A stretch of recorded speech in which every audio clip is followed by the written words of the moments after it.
Langit sore itu tampak biasa saja, sama seperti hari-hari sebelumnya. Namun entah kenapa, hatiku terasa jauh lebih berat. Sejak beberapa bulan terakhir, ada sesuatu yang berubah dari sikap suamiku, Ardi. Pria yang dulu begitu hangat, penuh perhatian, kini terasa seperti orang asing yang hanya berbagi atap denganku. Aku masih ingat jelas bagaimana semuanya dimulai. Awalnya hanya hal-hal kecil. Ardi mulai pulang lebih larut dari biasanya. Katanya lembur. Aku percaya. Tidak pernah sekalipun aku curiga. Karena selama bertahun-tahun pernikahan kami, dia adalah sosok yang bisa diandalkan. Namun lama-lama, alasan itu terasa janggal. Ponselnya kini selalu dalam genggaman. Bahkan saat mandi pun, dia membawanya ke dalam kamar mandi. Notifikasi yang dulu terbuka begitu saja di hadapanku, kini seolah menjadi rahasia besar yang tak boleh kusentuh. Ada kerjaan penting, katanya suatu malam saat aku bertanya kenapa dia tampak sibuk mengetik sambil tersenyum sendiri. Aku hanya mengangguk, tapi di dalam hati, ada rasa yang sulit dijelaskan, seperti ada sesuatu yang sedang disembunyikan dariku. Hari-hari berlalu, dan jarak di antara kami semakin terasa. Kami masih tinggal satu rumah, tidur di ranjang yang sama, tapi rasanya seperti dua orang yang tidak saling mengenal. Percakapan kami semakin singkat, bahkan seringkali hanya sekadar basa-basi. Udah makan? Udah. Capek? Lumayan. Sesederhana itu. Dingin. Kosong. Aku mencoba memperbaiki keadaan. Aku memasak makanan favoritnya, berdandan lebih rapi di rumah, bahkan berusaha mengajak bicara lebih dulu. Tapi semua usahaku seperti menabrak dinding tak terlihat. Ardi tetap sama, dingin, jauh, dan asing. Sampai akhirnya, kecurigaanku benar-benar mulai tumbuh. Suatu malam, saat dia tertidur pulas karena kelelahan, ponselnya bergetar di samping bantal. Layar menyala, dan untuk pertama kalinya aku melihat nama yang tidak pernah kudengar sebelumnya. Rania. Jantungku berdegup kencang. Tangan ini gemetar saat aku menatap layar itu. Pesan singkat muncul. Kamu jadikan besok? Aku nggak sabar lihat tempatnya. Kita mulai hidup baru di sana. Dunia seolah berhenti berputar. Aku membaca ulang pesan itu berkali-kali, berharap aku salah paham. Tapi kata-katanya terlalu jelas untuk disalahartikan. Tempatnya, hidup baru. Apa maksudnya? Aku menoleh ke arah Ardi yang masih terlelap. Wajahnya terlihat tenang, seolah tidak ada beban sama sekali. Sementara aku di sini, merasa seperti dihantam kenyataan yang tak pernah kubayangkan sebelumnya. Malam itu aku tidak tidur. Aku hanya duduk di tepi ranjang, menatap kosong ke depan, mencoba merangkai potongan-potongan kejadian yang selama ini kuabaikan. Sikapnya yang berubah, kesibukannya yang tiba-tiba. Senyum kecil saat melihat ponsel. Semua kini terasa masuk akal dan menyakitkan. Namun aku belum siap untuk menuduh. Aku butuh bukti. Aku butuh kepastian. Keesokan harinya, aku berpura-pura seperti biasa. Menyiapkan sarapan, menyapanya dengan senyum tipis, dan mengantar dia hingga ke pintu. Aku ada meeting di luar hari ini, katanya sambil merapikan jam tangannya. Di mana? Tanyaku santai, berusaha tidak terlihat curiga. Di pusat kota. Aku mengangguk, tapi dalam hati, aku sudah membuat keputusan. Hari ini, aku akan mengikuti dia. Setelah Ardi pergi, aku menunggu sekitar 15 menit sebelum akhirnya keluar rumah. Dengan hati yang berdebar, aku memesan ojek online dan memberikan alamat kantor Ardi.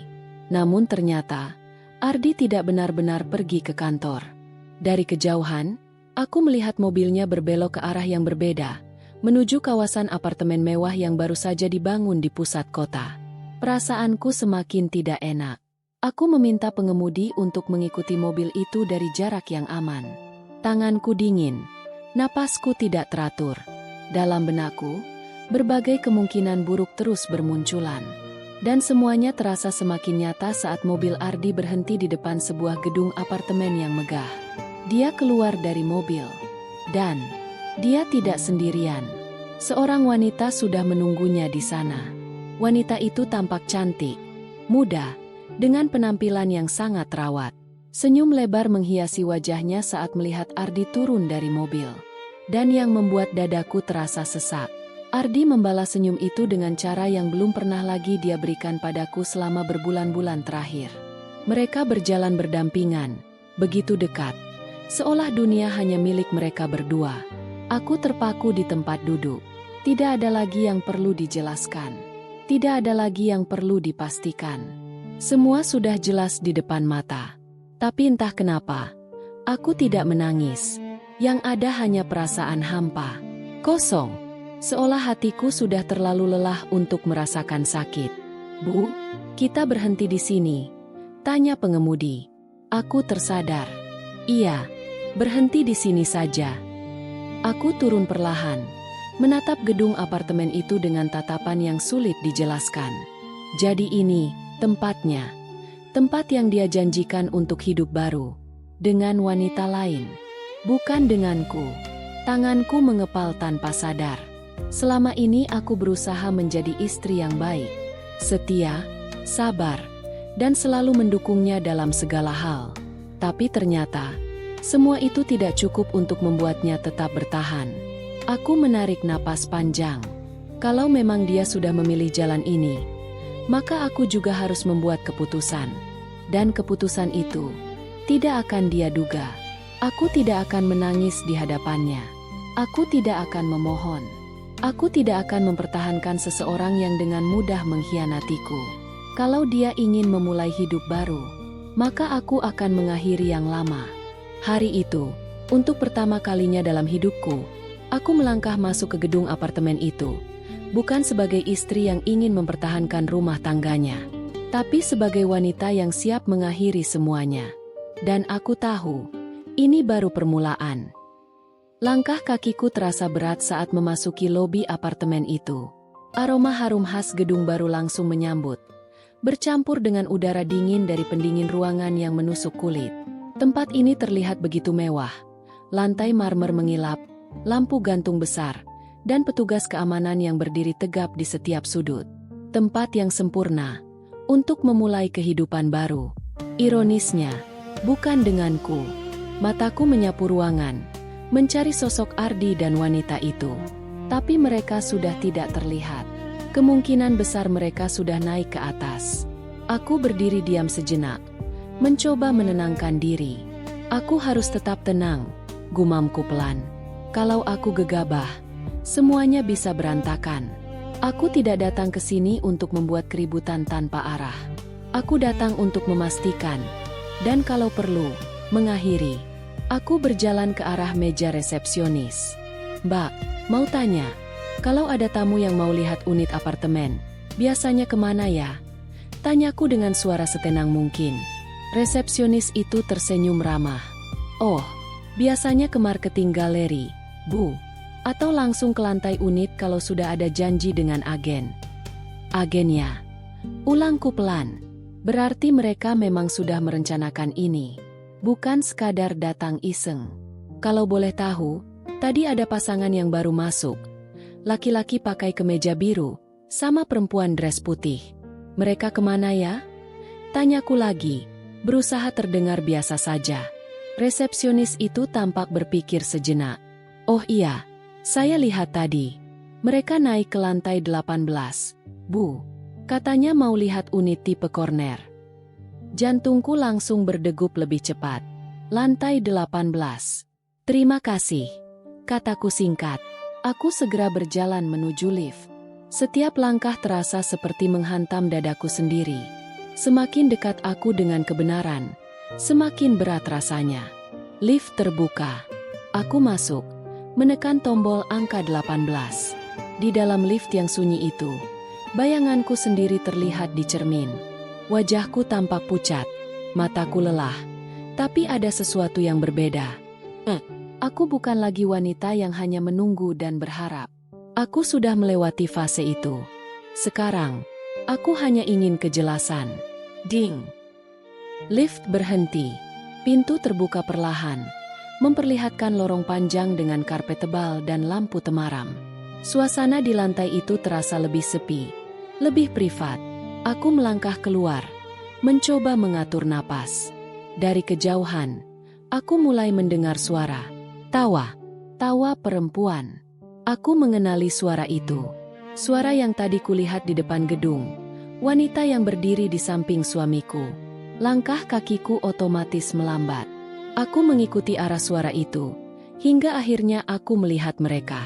Di depan sebuah unit yang pintunya terbuka, Ardi dan wanita itu berdiri bersama seorang pria lain, mungkin agen properti. Mereka tampak sedang berbicara serius, sesekali tertawa kecil.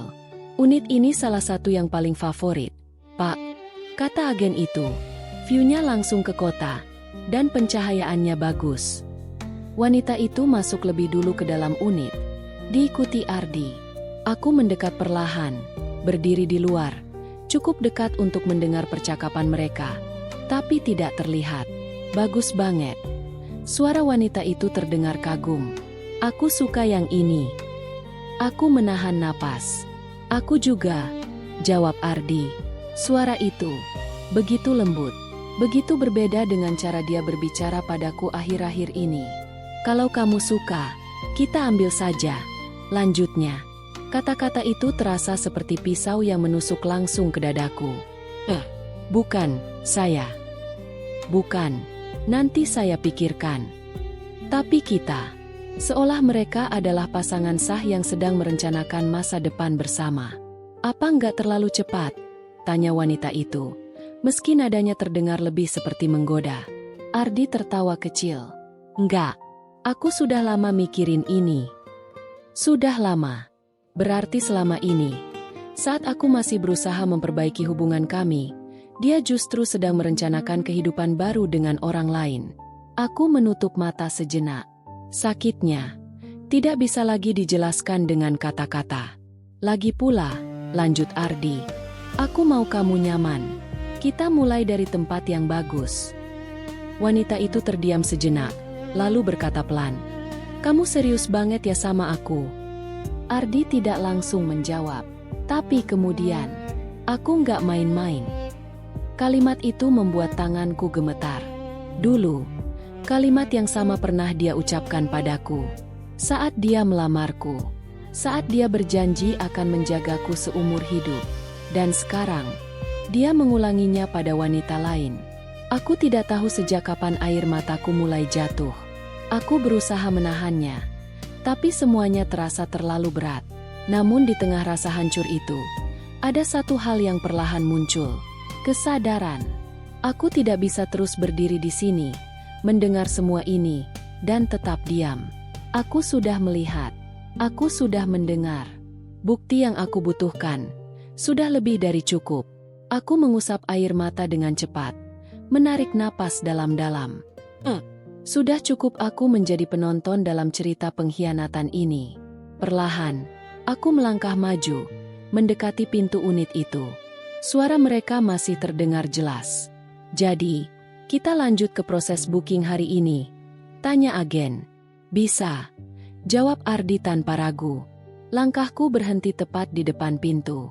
Jarak antara aku dan mereka, hanya beberapa langkah. Hanya satu keputusan lagi. Dan semuanya akan berubah. Aku menggenggam tas erat-erat. Di dalamnya, ada sesuatu yang sudah kusiapkan sejak tadi pagi. Sesuatu yang akan mengakhiri semua kebohongan ini. Aku mengangkat tangan dan mengetuk pintu itu. Tok, tok, tok. Suara itu langsung menghentikan percakapan di dalam. Beberapa detik kemudian, Ardi muncul di depan pintu. Dan saat mata kami bertemu, wajahnya berubah. Terkejut, panik, tidak percaya. Ka, kamu? Suaranya tercekat. Aku menatapnya lurus, tanpa senyum, tanpa air mata. Iya, aku. Aku mengalihkan pandangan ke dalam, melihat wanita itu berdiri kaku di belakangnya. Sepertinya, aku datang di waktu yang tepat. Suasana langsung membeku. Tidak ada yang berbicara, tidak ada yang bergerak. Hanya ada 3 orang, dan satu kebenaran yang akhirnya tidak bisa lagi disembunyikan. Aku melangkah masuk ke dalam unit itu. Perlahan. Tapi pasti. Dan di detik itu, aku tahu, tidak ada jalan kembali. Udara di dalam unit itu terasa jauh lebih dingin dibandingkan di luar. Entah karena pendingin ruangan, atau karena situasi yang tiba-tiba membeku. Aku berdiri di tengah ruangan, menatap satu persatu wajah yang ada di hadapanku. Ardi, wanita itu, dan pria yang tampaknya agen properti, yang kini terlihat sangat canggung. Tidak ada yang berbicara. Hening, tapi penuh tekanan. Aku ganggu? Tanyaku akhirnya. Suaraku datar, tanpa emosi. Ardi langsung menggeleng cepat. Enggak, bukan gitu. Ini cuma apa? Potongku. Dia terdiam. Bibirnya terbuka. Tapi tidak ada kata yang keluar. Aku mengalihkan pandangan ke wanita itu. Dia berdiri dengan posisi sedikit di belakang Ardi, seolah mencari perlindungan. Cantik, muda, percaya diri. Sekarang aku tahu kenapa Ardi memilihnya. Kamu Rania? Tanyaku langsung. Wanita itu tampak kaget namanya disebut, tapi dia tetap berusaha menjaga sikap. Iya, jawabnya pelan. Aku mengangguk kecil. Aku istrinya Ardi. Kalimat itu jatuh begitu saja, tapi dampaknya langsung terasa. Wajah Rania berubah. Dari yang awalnya tegang, menjadi pucat. Dia menoleh ke arah Ardi dengan ekspresi yang sulit dijelaskan. Istrinya? Ardi langsung panik. Rania, aku bisa jelasin. Jelasin apa? Suaraku masih tenang, tapi kini lebih tajam. Bahwa kamu sudah menikah? Atau bahwa kamu sedang membelikan dia apartemen pakai uang yang kita kumpulkan bersama? Kata kita, sengaja ku tekankan. Agen properti itu langsung mundur beberapa langkah. Jelas dia tidak ingin terlibat dalam drama ini. Rania menatap Ardi. Matanya mulai berkaca-kaca. Kamu bilang, kamu sudah hampir selesai. Aku tersenyum tipis. Hampir selesai? Maksudnya? Hampir selesai menceraikanku. Tanyaku. Ardi menutup wajahnya dengan tangan. Frustrasi. Tolong, jangan seperti ini. Seperti apa? Tanyaku lagi. Seperti kenyataan. Aku melangkah mendekat. Selama ini aku diam. Ardi, aku kasih kamu ruang. Aku percaya sama kamu.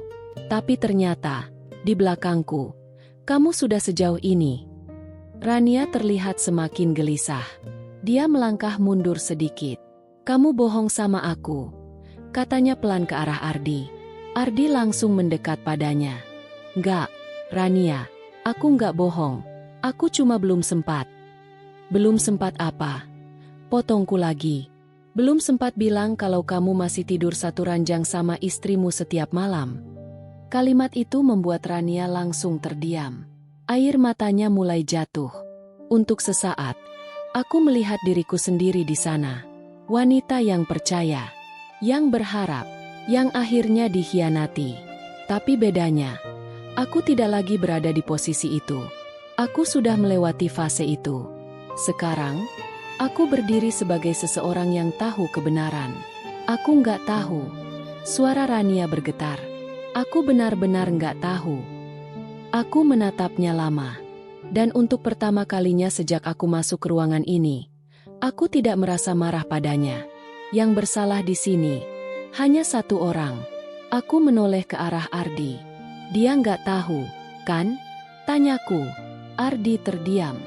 Dan diamnya sudah cukup menjawab semuanya. Aku menghela napas panjang. Hebat ya kamu, kataku pelan. Bisa punya dua kehidupan sekaligus. Ardi mendekat, mencoba menyentuh tanganku. Dengerin aku dulu, tolong. Aku langsung menarik tanganku. Jangan sentuh aku. Nada suaraku berubah. Lebih dingin, lebih tegas. Dia langsung berhenti. Aku datang ke sini bukan buat drama. Ardi, lanjutku. Aku datang karena aku sudah selesai. Kata itu menggantung di udara. Selesai. Ardi menatapku dengan mata membesar. Maksud kamu? Aku tidak langsung menjawab. Perlahan, Aku membuka tas yang sejak tadi ku genggam erat. Tanganku masuk ke dalam, mengambil sesuatu. Selembar map. Aku mengeluarkannya, lalu membukanya dengan tenang. Di dalamnya, ada beberapa lembar kertas yang sudah kutandatangani sejak tadi pagi. Aku melangkah satu langkah lebih dekat ke Ardi. Lalu, tanpa ragu, aku menyodorkannya. Ini, kataku singkat. Ardi menerimanya dengan tangan gemetar. Matanya bergerak cepat membaca isi dokumen itu. Dan dalam hitungan detik, wajahnya berubah total. Shock. Tidak percaya. Surat cerai. Suaranya hampir tidak terdengar. Aku mengangguk pelan. Iya. Ruangan itu kembali sunyi. Tapi kali ini, sunyinya berbeda. Lebih berat. Lebih nyata. Aku sudah tanda tangan. Lanjutku. Kamu tinggal lanjutkan saja. Rania menutup mulutnya dengan tangan. Jelas terkejut dengan apa yang terjadi. Ardi menatapku. Matanya mulai memerah. Kamu, serius? Aku tersenyum kecil. Bukan senyum bahagia. Tapi senyum seseorang yang akhirnya melepaskan sesuatu yang terlalu lama dipertahankan. Bukannya ini yang kamu mau? Tidak ada jawaban. Karena kami semua tahu. Itu memang benar. Aku melirik sekeliling ruangan. Unit apartemen yang tadi terasa mewah, kini hanya terasa kosong. Anggap saja ini hadiah dariku, kataku pelan. Apartemen ini cocok buat awal yang baru. Kata-kataku terdengar ringan, tapi setiap hurufnya penuh makna. Aku berbalik, melangkah menuju pintu. Tidak ada lagi yang perlu dikatakan. Tidak ada lagi yang perlu dipertahankan. Tunggu. Suara Ardi menghentikanku. Tanganku sudah berada di gagang pintu.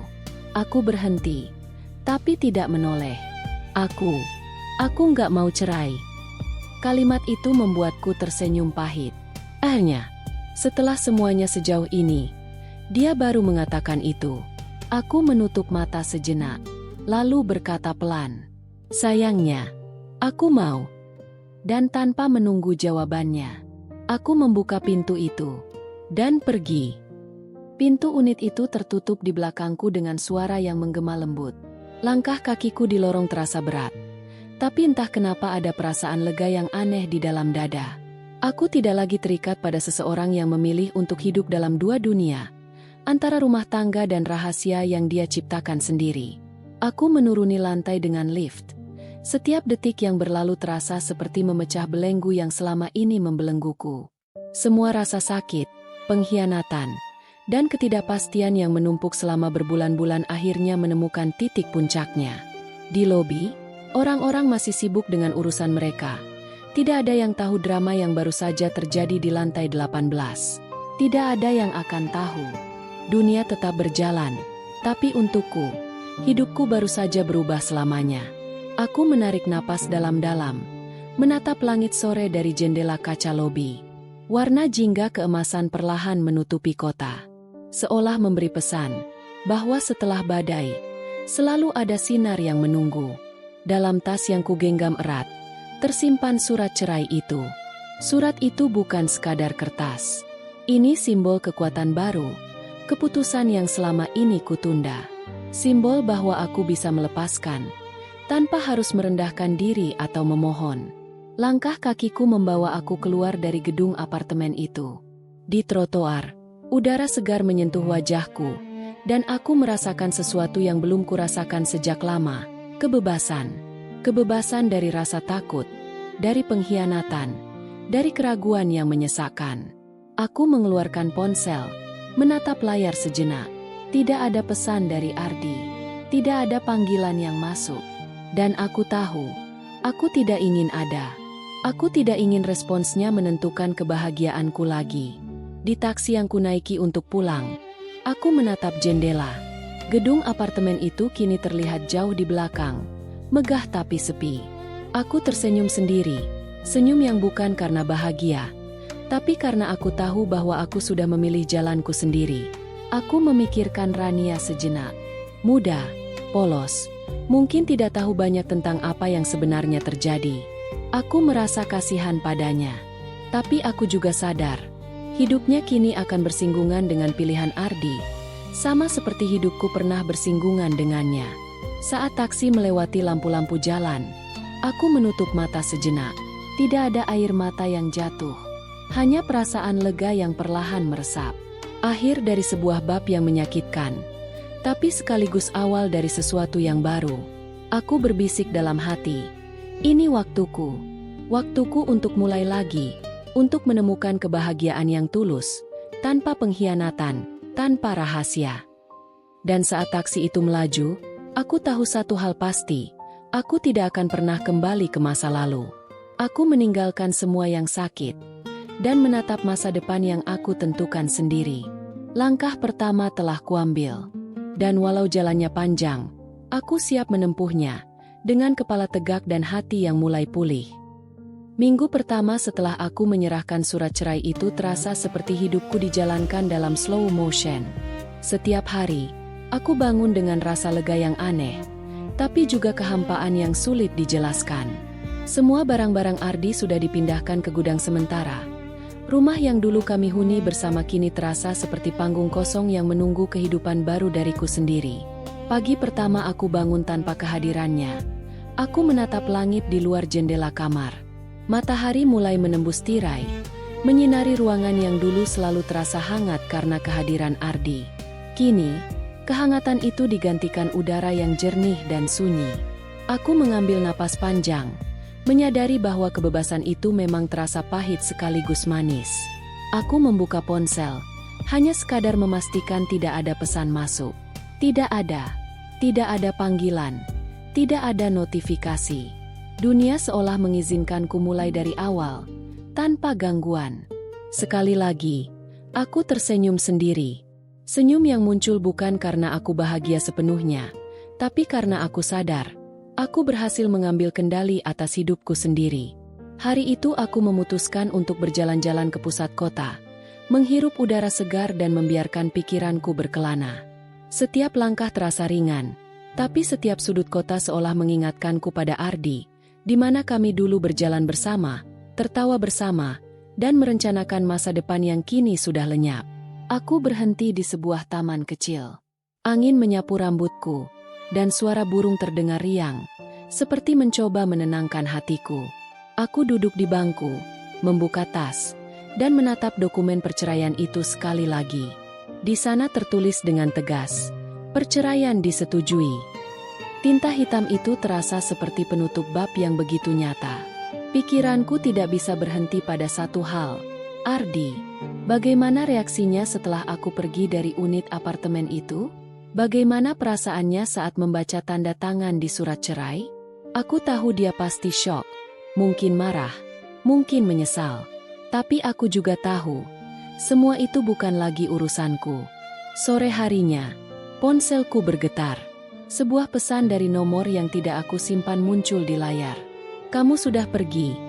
Aku nggak percaya ini terjadi. Aku mengenali nada pesannya. Ardi. Aku menatap pesan itu beberapa detik. Rasa lega bercampur dengan sedikit rasa penasaran. Aku menulis balasan singkat, tanpa emosi yang berlebihan. Ini sudah terjadi. Aku melakukan yang terbaik untuk diriku sendiri. Pesan itu langsung terbaca, tapi dia tidak membalas lagi. Aku menaruh ponsel, menghela napas panjang, dan tersenyum kecil. Rasanya seperti mengikat simpul terakhir dari sebuah rantai yang menahan kebebasanku. Malam itu, aku duduk di balkon apartemen yang kini menjadi tempatku sendiri. Lampu kota berkelap-kelip di bawah, dan angin malam menyapu wajahku. Untuk pertama kalinya setelah sekian lama, aku merasa damai. Damai bukan karena semuanya sempurna, tapi karena aku tahu bahwa aku sudah memilih jalan yang benar untuk diriku sendiri. Hari-hari berikutnya berjalan perlahan, tapi pasti. Aku mulai menata rumah, menyingkirkan barang-barang lama, dan merencanakan rutinitas baru. Semua hal yang dulu terasa berat kini terasa lebih ringan, karena aku memegang kendali penuh atas hidupku. Namun di sudut pikiranku, aku tahu konflik belum selesai. Ardi dan Rania pasti akan menghadapi kenyataan. Dan ketika mereka melakukannya, Aku ingin tetap menjadi sosok yang tegas, bukan marah, bukan hancur, tapi kuat. Kekuatan yang aku temukan dari pengkhianatan, dari kekecewaan, dan dari keberanian untuk melepaskan. Hari itu menandai babak baru dalam hidupku. Babak yang lebih menantang, tapi juga lebih membebaskan. Dan aku tahu, ini baru permulaan dari kisah yang akan menguji batas kesabaran, emosi, dan tekadku. 2 minggu setelah perceraian, suasana di sekitar kehidupanku terasa berbeda, tapi bukan karena sesuatu yang baru datang, melainkan karena hilangnya sesuatu yang lama. Rumah yang dulu selalu riuh oleh tawa, pertengkaran kecil, dan kebiasaan Ardi kini sepi. Sepi yang menyakitkan pada awalnya, tapi lambat laun memberiku ruang bernapas, ruang untuk menata hidupku sendiri. Aku mulai menyadari bahwa kebebasan ini adalah hadiah sekaligus ujian. Tanpa Ardi, tanpa kerumitan rumah tangga yang palsu, aku bisa merencanakan segala hal sesuai keinginanku. Tapi di sisi lain, dunia nyata tidak berhenti memberi tantangan. Tagihan, pekerjaan, urusan rumah, semua kini harus kuurus sendiri. Tidak ada lagi yang menanggung bersamaku. Pagi itu, aku duduk di meja makan dengan secangkir kopi panas. Matahari menyinari dapur, memantulkan cahaya lembut ke lantai kayu. Aku menatap ponselku, dan untuk beberapa saat, kupikir tentang Ardi. Apakah dia menyesal? Apakah dia sadar bahwa keputusannya membelikan apartemen untuk Rania saat aku datang dengan surat cerai adalah puncak pengkhianatan? Tapi aku cepat mengusir pikiran itu. Tidak ada gunanya menebak perasaan seseorang yang sudah memilih jalannya sendiri. Yang penting sekarang adalah aku, dan kehidupan baru yang harus kujalani tanpa beban. Siang harinya, aku menerima pesan singkat dari Rania. Nada pesannya terdengar panik, campur sedih, tapi juga bingung. Aku nggak tahu harus gimana. Aku nggak mau begini, tapi aku juga nggak bisa ngelawan keputusanmu sama Ardi. Aku menatap pesan itu beberapa saat. Rania masih muda, mungkin belum pernah menghadapi kenyataan seperti ini. Dia hanyalah korban lain dari keputusan Ardi. Tapi aku juga tahu satu hal, aku tidak bisa menanggung rasa sakitnya. Ini bukan tanggung jawabku. Aku membalas dengan nada yang tenang, tapi tegas. Ini bukan tentang siapa yang benar atau salah. Ini tentang fakta. Kamu harus menghadapi pilihanmu sendiri, sama seperti aku menghadapi pilihanku. Jangan berharap aku menolongmu dari akibat pilihanmu. Aku menaruh ponsel, menarik napas panjang, dan menatap jendela. Cahaya matahari sore mulai berubah menjadi jingga keemasan, menandakan hari hampir berakhir. Di sanalah aku merasa benar-benar hidup lagi, bukan sebagai istri yang terluka, tapi sebagai wanita yang menemukan kekuatannya sendiri. Beberapa hari kemudian, aku mendengar kabar dari teman dekat bahwa Ardi terlihat sangat gelisah di apartemen baru. Dia tampak tidak bisa menikmati kemewahan yang dia beli untuk Rania. Setiap kali teman-temannya mencoba menghiburnya, ia hanya terdiam, wajahnya memucat, dan matanya kosong. Aku tidak terkejut. Pengkhianatan dan kebohongan tidak pernah memberi kebahagiaan yang tulus. Aku sudah merasakannya. Aku mulai menyadari sesuatu yang lebih penting. Kekuatan sejati bukan hanya tentang bisa melepaskan orang yang menyakitimu, tapi juga tentang mampu menjaga diri sendiri tetap utuh, damai, dan fokus pada masa depan. Malam itu, aku duduk di balkon apartemenku, menatap kota yang berkilau di bawah. Aku menulis jurnal, mencatat semua hal yang kuinginkan dalam hidup, ketenangan, kemandirian, dan keberanian untuk memulai lagi. Setiap kata yang kutulis adalah pengingat bahwa aku berhak bahagia, meski harus melalui sakit. Di sisi lain kota, aku membayangkan Ardi dan Rania. Aku tidak merasa dendam, hanya ada kesadaran bahwa mereka harus menghadapi konsekuensi pilihan mereka sendiri. Aku tidak ingin lagi menjadi bagian dari drama mereka. Aku sudah keluar dari panggung itu. Beberapa minggu kemudian, aku mulai merencanakan sesuatu yang selama ini kuimpikan tapi tertunda karena rumah tangga. Aku mendaftar kursus memasak, menata rumah baru dengan desain yang kuinginkan sendiri, dan bahkan mulai merencanakan perjalanan solo. Ini bukan hanya tentang kesenangan. Ini tentang membangun kembali diriku, yang sempat hilang karena cinta yang salah arah. Setiap kali pikiranku kembali ke Ardi, aku menegakkan kepala dan mengingatkan diri, aku adalah wanita yang tidak tergantung pada siapapun untuk bahagia. Aku yang memilih jalan ini, dan aku yang akan menikmati hasilnya. Dan di sanalah aku menyadari hal terpenting. Kekuatan bukan tentang membalas sakit, bukan tentang menghancurkan mereka yang menyakitimu.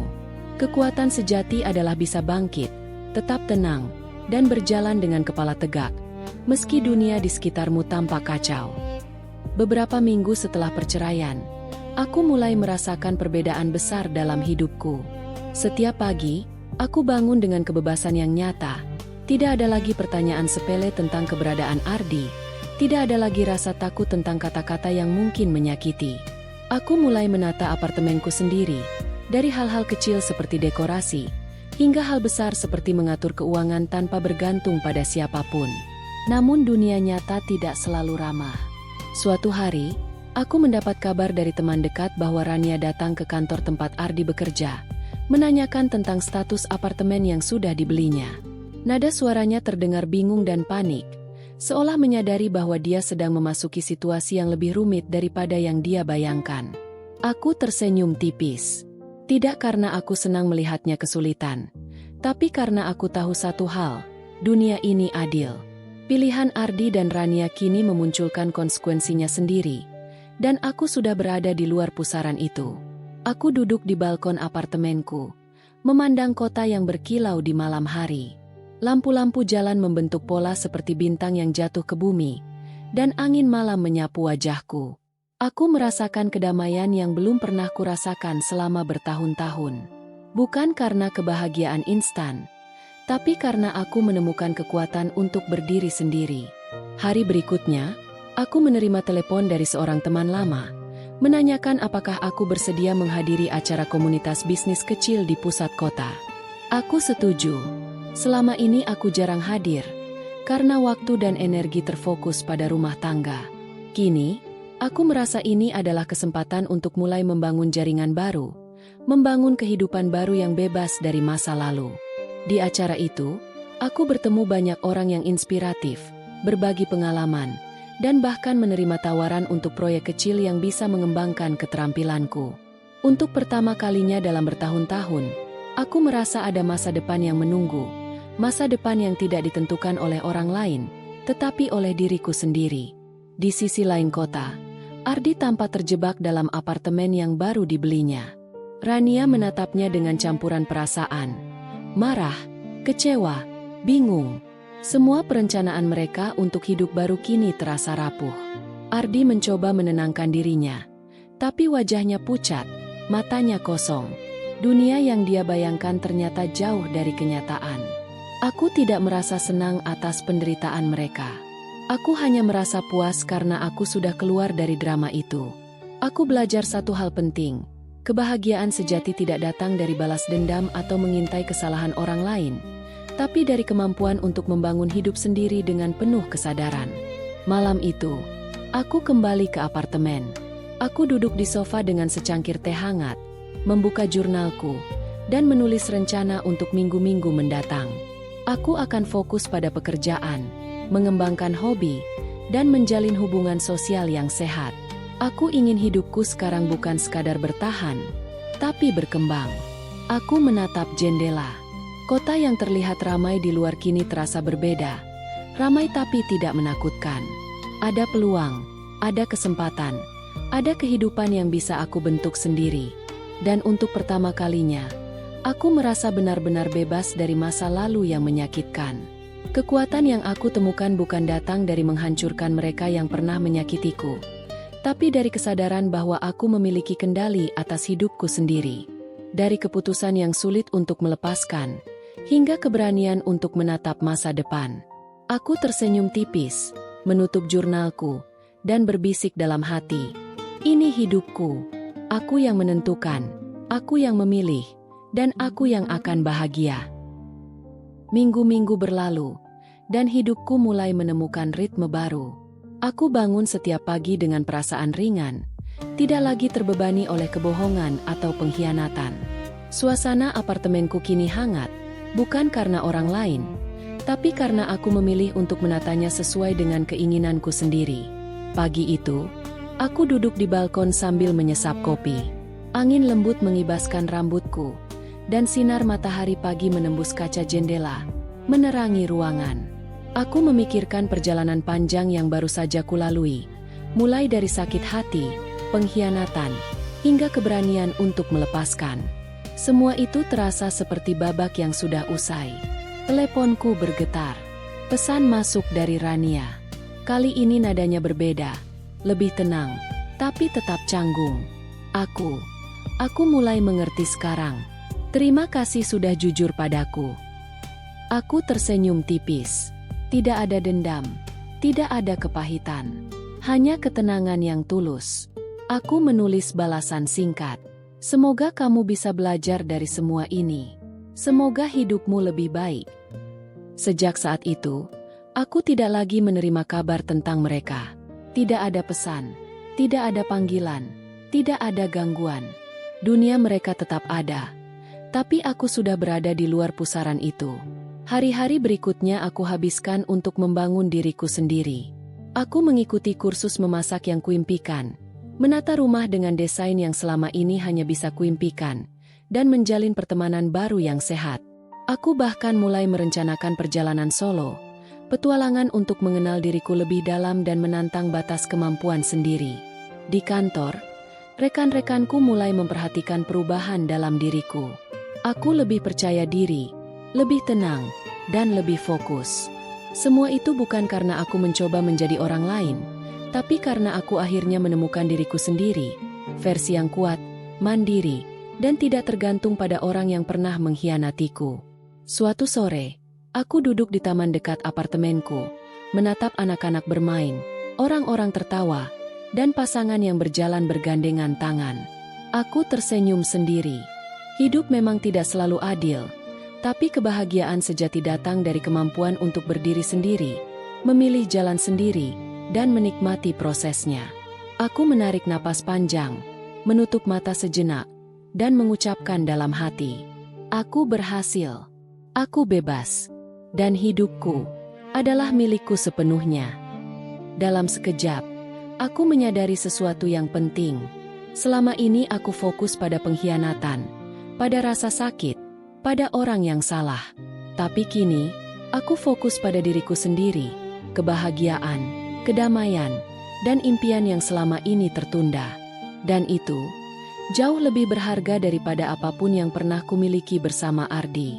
Malam itu, aku menyalakan lampu-lampu kecil di apartemenku, menatap langit malam dari jendela besar. Kota di bawah tampak tenang, meski jauh di sana, kehidupan orang lain mungkin masih bergejolak. Tapi aku berada di titik yang berbeda. Titik di mana aku menentukan kebahagiaanku sendiri, bukan lagi tergantung pada pilihan orang lain. Aku tersenyum tipis, menghela napas panjang, dan menutup mata. Untuk pertama kalinya dalam bertahun-tahun, aku merasa benar-benar damai. Tidak ada penyesalan, tidak ada dendam. Hanya rasa syukur karena aku memiliki kekuatan untuk melepaskan, dan keberanian untuk memulai lagi. Di sanalah aku menyadari, hidup tidak selalu tentang siapa yang menyakitimu atau siapa yang mengkhianatimu. Hidup adalah tentang kemampuan untuk bangkit, menemukan dirimu sendiri, dan tetap tegar meski dunia di sekitarmu bergejolak. Dan aku tahu satu hal pasti, aku siap menghadapi apapun yang akan datang. Dengan kepala tegak, hati yang utuh, dan tekad yang tak tergoyahkan, aku akan terus berjalan. Menjadi wanita yang bebas, mandiri, dan bahagia, tanpa tergantung pada siapapun. Ini adalah akhir dari bab yang lama, dan awal dari kehidupan yang baru, yang sepenuhnya milikku. Tahu nggak? Kadang hidup itu nggak adil.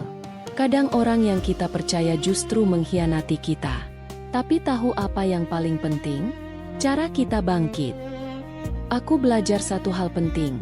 Kebahagiaan nggak datang dari orang lain. Kebahagiaan itu, kita yang ciptakan sendiri. Hari ini, aku bebas. Bebas dari kebohongan, bebas dari sakit hati, dan bebas untuk mencintai hidupku sendiri. Dan percaya deh, rasanya jauh lebih manis daripada yang pernah kubayangkan. Kalau kamu pernah merasa dikhianati, disakiti, atau kehilangan arah, ingat ini, kamu bisa bangkit. Kamu bisa mulai dari nol. Dan hidupmu bisa jadi lebih indah dari sebelumnya. Aku buktinya. Jadi, buat kalian yang nonton sampai sini, jangan takut melepaskan hal yang gak sehat. Jangan takut memulai ulang. Karena di setiap akhir yang sakit, selalu ada awal yang manis menunggu. Kalau kamu suka cerita ini, jangan lupa untuk like, share, dan subscribe. Karena aku bakal terus membagikan kisah-kisah inspiratif tentang cinta, keberanian, dan kebahagiaan yang bisa kita ciptakan sendiri. Sampai jumpa di cerita berikutnya.